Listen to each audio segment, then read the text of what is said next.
Ben, there's been a lot of talk about a housing bubble, particularly, from the Fed, from all sorts of different places. Can you give us your view as to whether or not there is a housing bubble out there?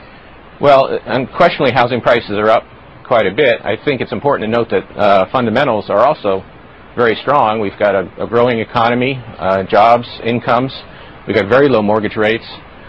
We've got demographics supporting housing growth. We've got restricted supply in some places. So it's certainly understandable that prices would go up some. I don't know whether prices are exactly where they should be, but I think it's fair to say that much of what's happened is supported by the strength of the economy. Tell me, what is the worst case scenario? So we have so many economists coming on our air and saying, oh, this is a bubble and it's going to burst and this is going to be a real issue for the economy. Some say it could even cause a recession at some point. What is the worst case scenario if, in fact, we were to see prices come down substantially across the country? Well, I guess I don't buy your premise. It's a pretty unlikely possibility. We've never had a decline in house prices on a nationwide basis. So what I think is more likely is that house prices will slow, maybe stabilize, might slow consumption spending a bit. I don't think it's going to drive the economy too far from its full employment path, though. So would you agree with Alan Greenspan's comments recently that we've got some areas of the country that are seeing froth, not necessarily a national situation, but certainly froth in some areas? You can see some types of speculation, investors turning over condos quickly. So those sorts of things you see in some local areas. I'm hopeful that, and I'm confident, in fact, that the bank regulators will pay close attention to the kinds of loans that are being made, making sure that underwriting is done right. But I do think that this is mostly a localized problem and not something that's going to affect the national economy.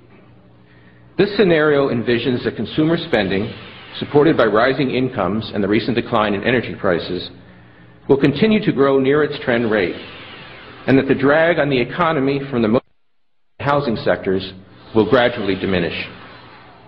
The motor vehicle sector may already be showing signs of strengthening. After having cut production significantly in recent months in response to the rise in the inventory of unsold vehicles, automakers appear to have boosted the assembly rate a bit in November, and they have scheduled further increases for December. The effects of the housing correction on real economic activity are likely to persist into next year, as I've already noted.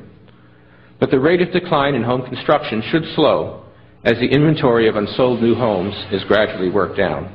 There's plenty of liquidity out there. He said he did not sense a lack of liquidity in the market. And he said we're monitoring the markets, but didn't really make any clues. So he went as far as he had to go, but not further. He also calmed the fears about the subprime market, which were rippling through Wall Street yesterday, and said we're taking a look at it, but right now it doesn't seem to be an issue, but we're watching it, certainly. Yeah, that's exactly right. So let's first take a listen to what Ben Bernanke had to say about the economy.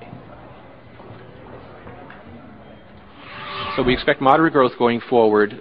We believe that if the housing sector begins to stabilize, and if some of the inventory corrections that are still going on in manufacturing begin to be completed, that there's a reasonable possibility that we'll see some strengthening of the economy sometime during the middle of the year. He went on to talk about the subprime market. Another fear yesterday was that there'd be contagion, but not in the eyes of Ben Bernanke. Our assessment is that there's not much indication at this point that subprime mortgage issues have spread into the broader mortgage market, which still seems to be healthy, and the lending side of that still seems to be healthy.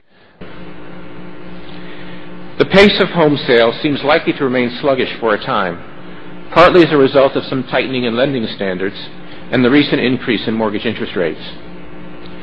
Sales should ultimately be supported by growth in income and employment, as well as by mortgage rates that, despite the recent increase, remain fairly low relative to historical norms.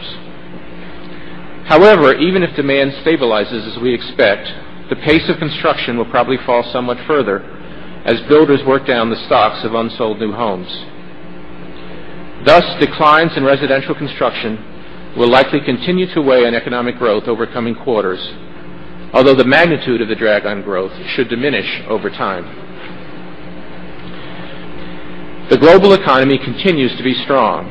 Supported by solid economic growth abroad, U.S. exports should expand further in coming quarters.